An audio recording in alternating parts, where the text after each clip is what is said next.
This time on Poll Hub, the First Amendment is taking a beating and gaining some defenders from surprising places. We're looking at the debate in the context of a bigger question. What do Americans think it means to be American?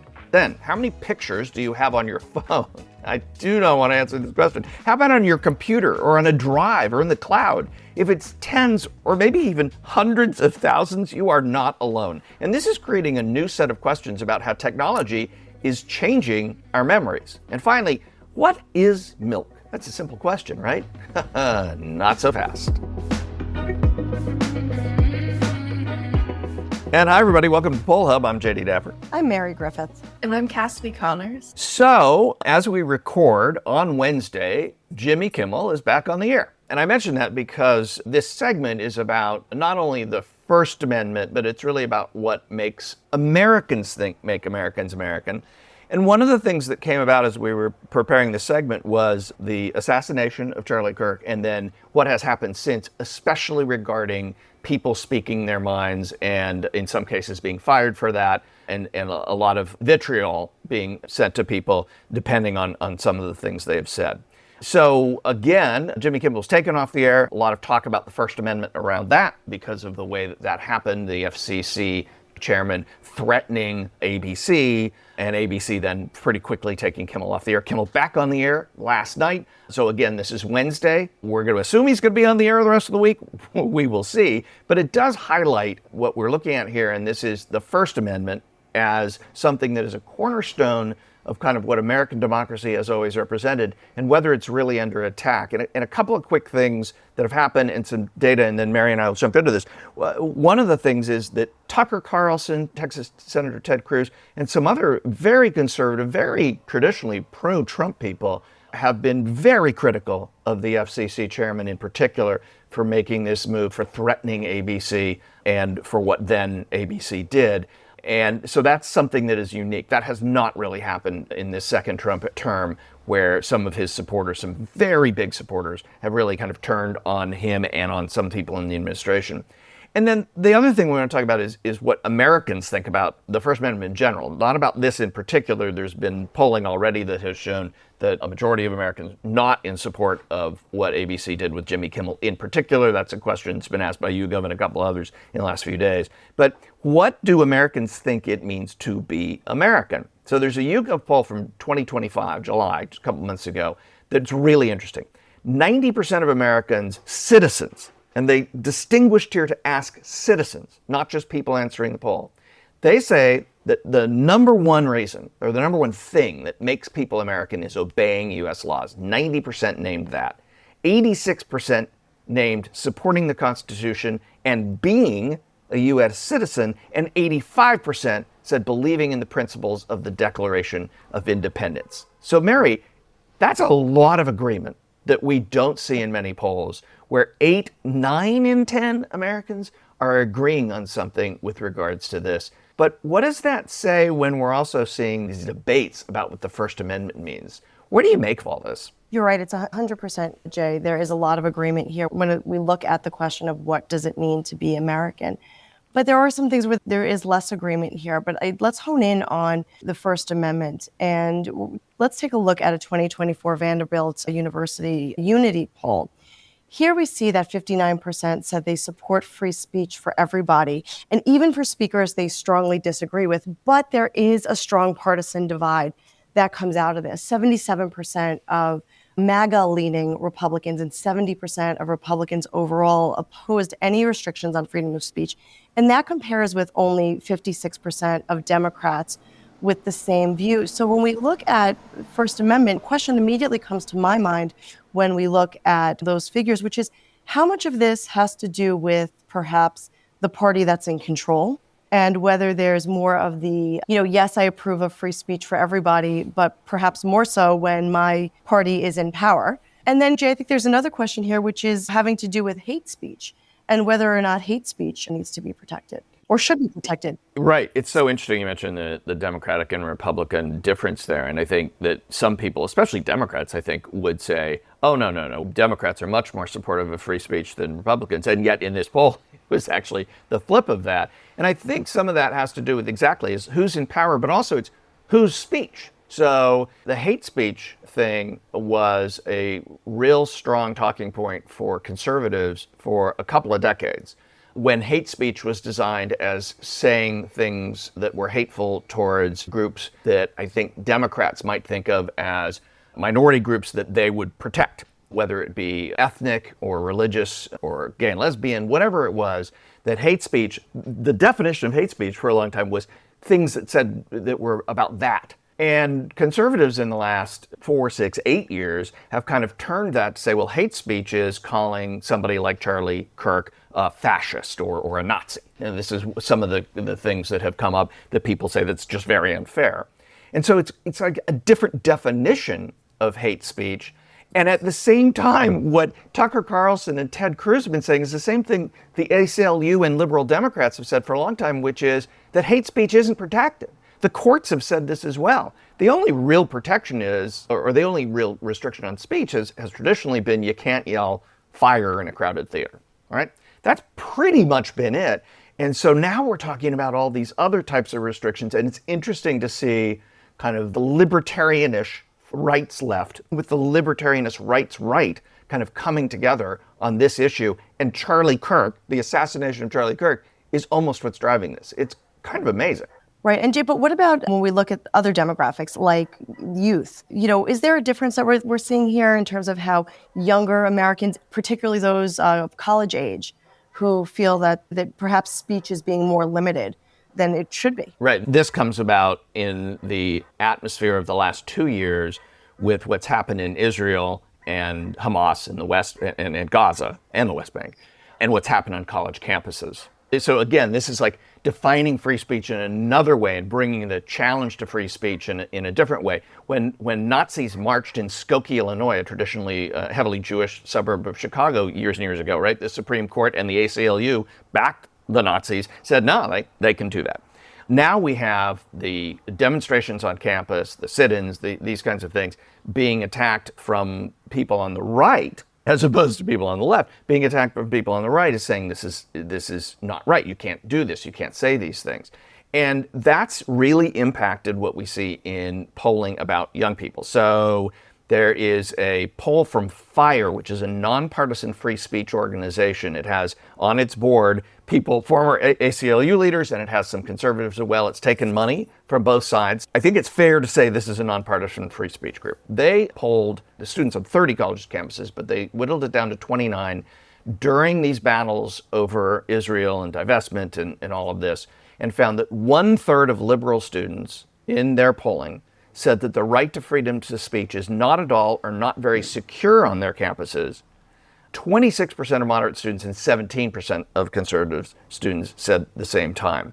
And then a John S. and James L. Knight Foundation survey in 2024 asked youth enrolled in higher education, people between 18 and 24, if they thought hate speech should or should not be protected by the First Amendment. And this one's what stands out to me, Mary. 46% said it should and 52% said it should not. So 52% of students in this poll in 2024 said hate speech, however they defined it, should not be protected by the Constitution. That's kind of striking. I agree with you, Jay. I think it is very striking. And to me, and perhaps this is my own view, I thought that number would have been higher, that it should not be protected. And I think it does come down to that definition of what is considered to be hate speech. Now, another question that comes to my mind is when speech infringes upon other rights, should it then be protected? And I think that's a larger question that perhaps plays into this whole concept of what it means to be an American. What are in the priority of rights and freedoms? Where does free speech fall when speech contradicts with other rights endowed upon us? Right. So is the First Amendment, does it first, or did they just list it first, right? But it's not just semantics. So that it does get back to this question of, so what do Americans think make Americans America? What is America? Some people, think, oh, well, the flag represents America or the Constitution represents America. So there is a lot of polling around this, and that YouGov polling really dug into this and found big differences between Republicans and Democrats as to the things they define as being Americans. Now, we saw there were some great similarities, right? We started this with, wow, nobody ever agrees on anything in America. And here, 8 and 10 and 9 and 10 agree on this, but there were differences. So Republicans were more likely to say that being patriotic, supporting the president and believing the U.S. is the best country in the world, those were important factors. Democrats, their most likely factors were supporting the Constitution, voting in elections, living in the U.S. for a long time, and serving in the U.S. military. So it's interesting because free speech is not in any of that, right? Other than if you say supporting the Constitution, which I think is important. But none of these were free speech is the thing that defines you as being American. So it's interesting. I don't know that Americans think of free speech, at least in these polls that we're looking at, as being a thing that necessarily defines us as being American. And having been a journalist for 20 some odd years, to me, it is the fundamental thing that makes us American. So I may be an outlier here, but to me, it is what makes us American, is the ability to say whatever we want and not have the government crack down on us. And Jay, I think where I stand on this, having a background in journalism as well, that freedom of speech is cornerstone here to being an American. So I think those numbers surprised me. But I did want to bring the conversation around back to younger Americans, because there was a figure out of that YouGov poll that surprised me, and that is that 53% of Americans between the ages of 18 and 29 say that they're proud to be an American. And those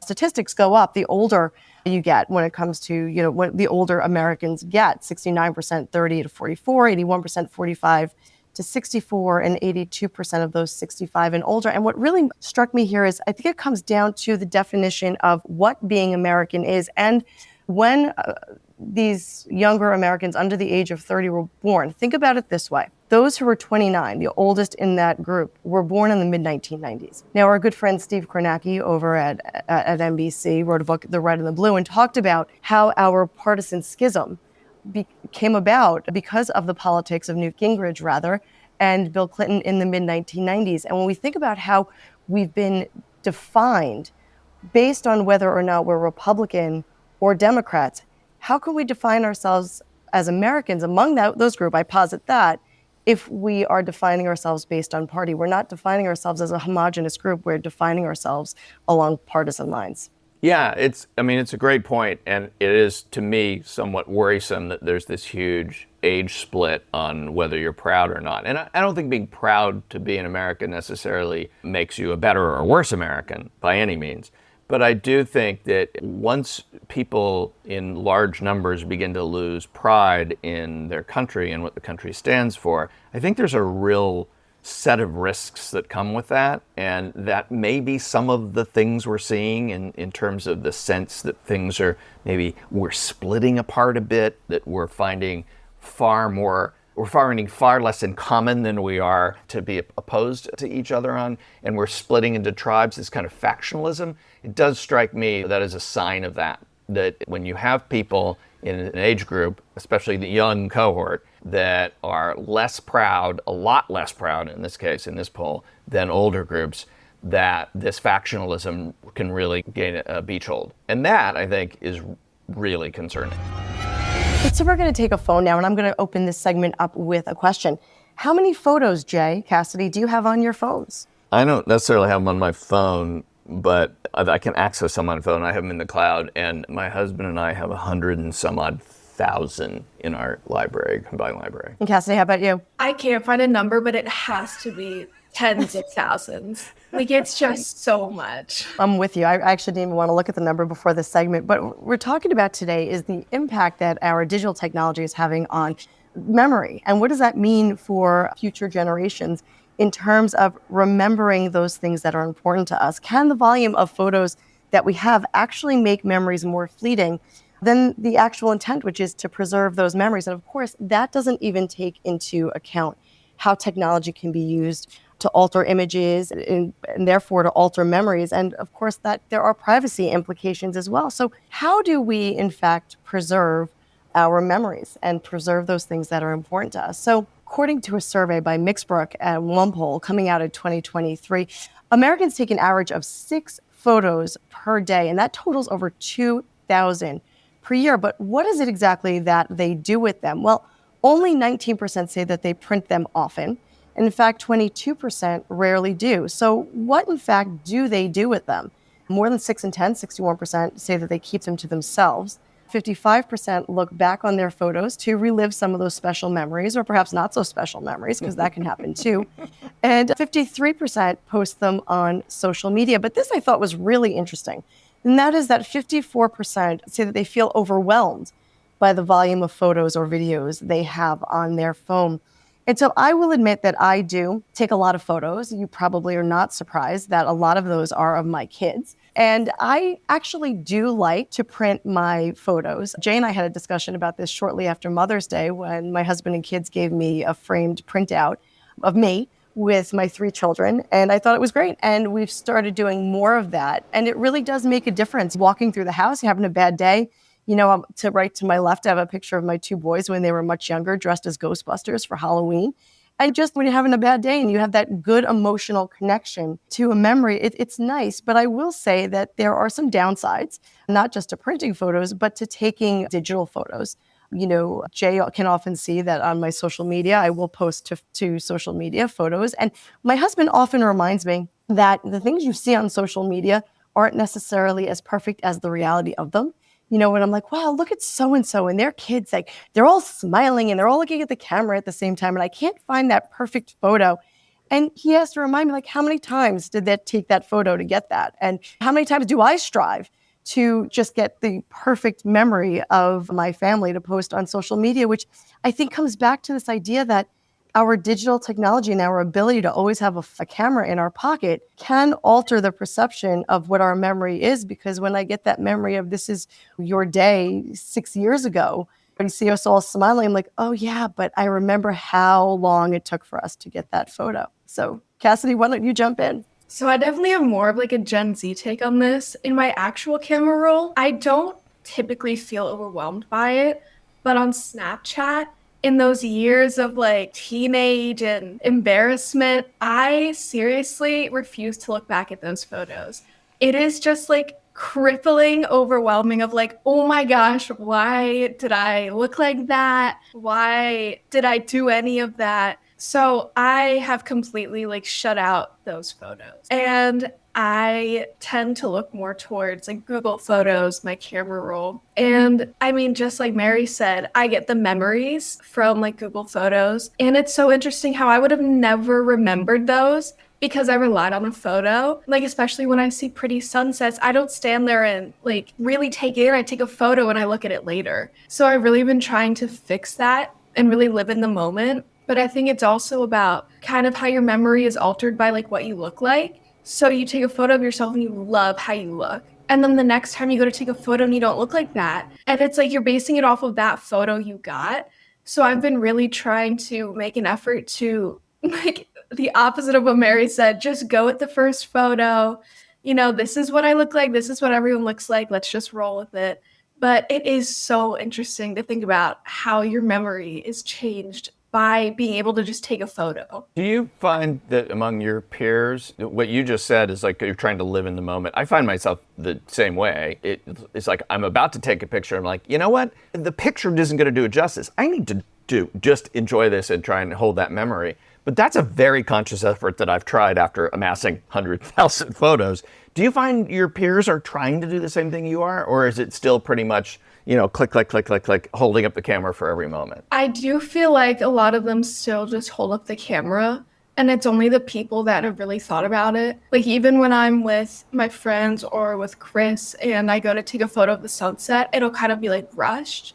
And I will kind of say, like, I just want to admire it. I want to take it in. There's not going to be any other one just like this. But, a lot of people don't get that. And they are like, just take the photo, look at it later, post it. But it's like, I want to just take it in. I want to admire this one-of-a-kind sunset. So it is kind of sad how a lot of people don't live in the moment like that and rely on just looking back. But we'll get there.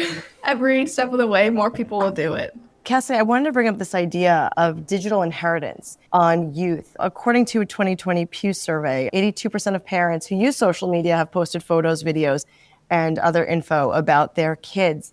As I said, I am guilty of that. But there's this idea that kids inherit what's called digital shadows, of their lives. And it raises questions about privacy and consent. And even when they grow up, obviously they've got this legacy that their parents have posted, which could impact, perceptions moving forward. I mean, you're a lot younger than I am.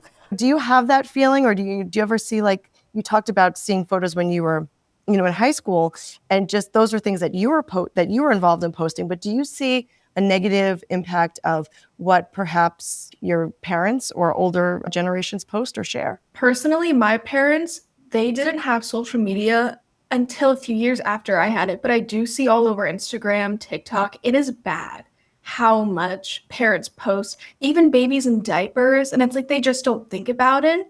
And it's kind of a little terrifying to think about all the creeps on the internet that have full access. But like I hate that you even brought this up, because my dad posts such bad photos of me and I refused to even follow him for the longest time. I didn't want to see it on my feed.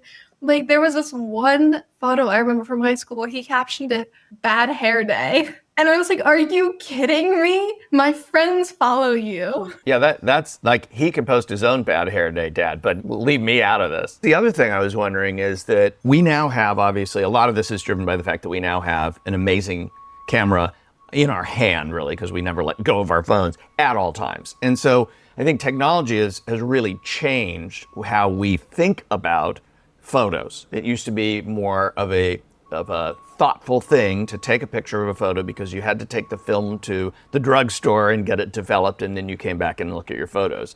Now we can take thousands of photos and there's essentially no cost to it, and there's no effort to it. So we have these huge amounts of photos, but the thing that's changing beyond that is you can now really easily, and not just with AI, with all the filters that all these cameras do, you can make any photo look like anything. You can make anything. It doesn't even have to, it can be completely fake. What does that do to our memories? When we go back and we do look back at these things 10 years from now, are we gonna know what's real? What was enhanced? Did we really look like that? Did this really look like that? Is my memory of this moment my memory, or is it a AI or digitally dressed up version of that?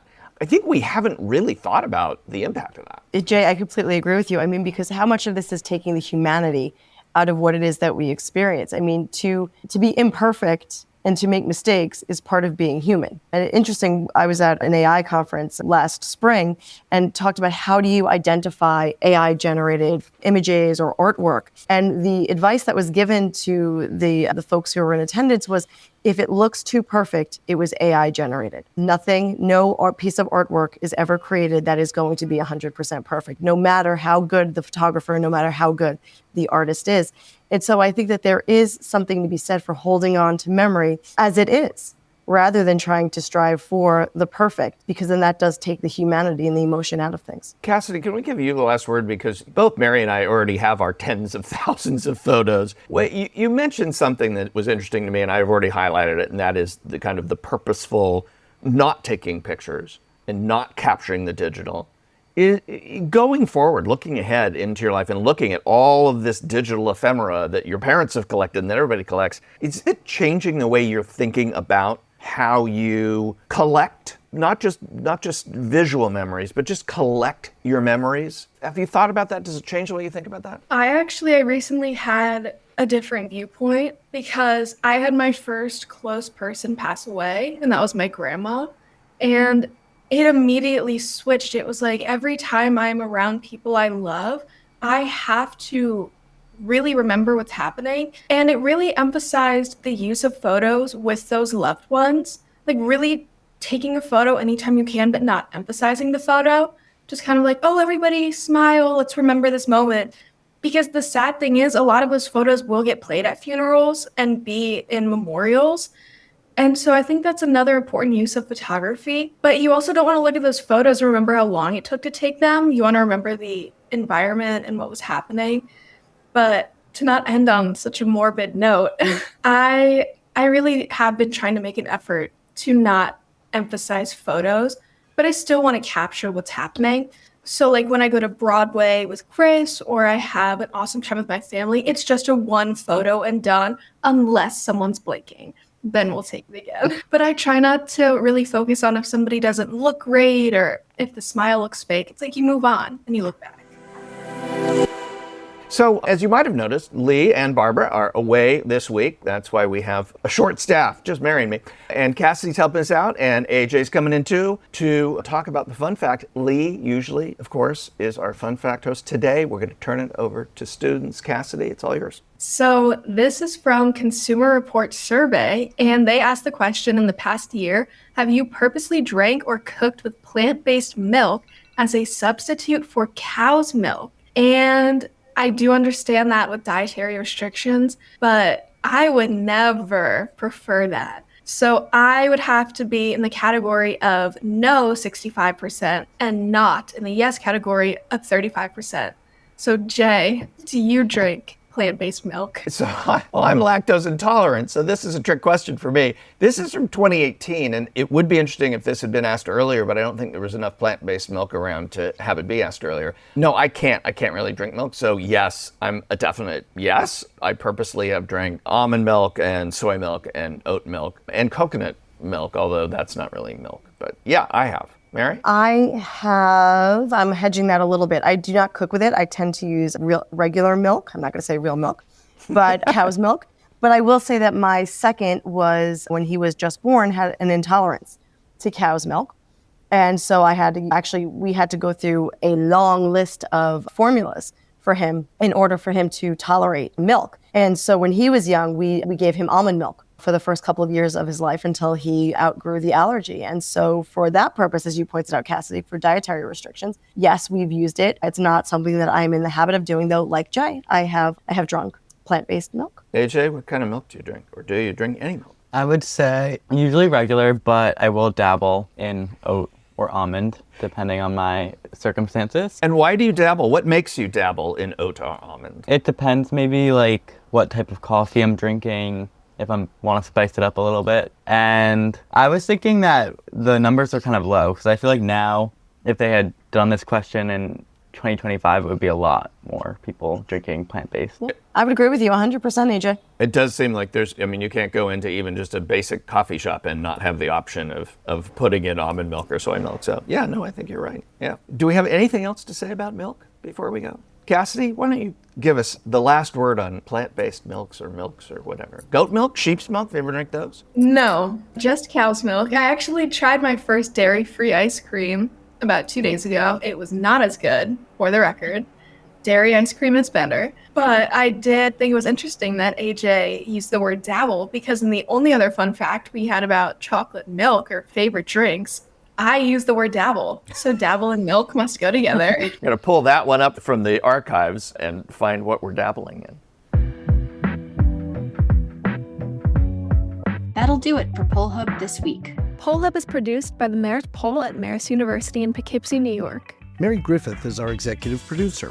Casey Schaff is our production supervisor. The Poll Hub team includes AJ Cambino, Tommy Rogers, and Cassidy Connors. If you enjoy Poll Hub, consider telling a friend about us. If you'd like to learn more about polling and survey science, check out the Marist Poll Academy, our free online learning portal accessible from our website.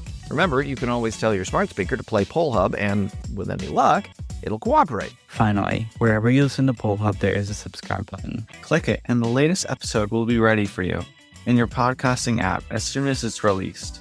We'll See you next time.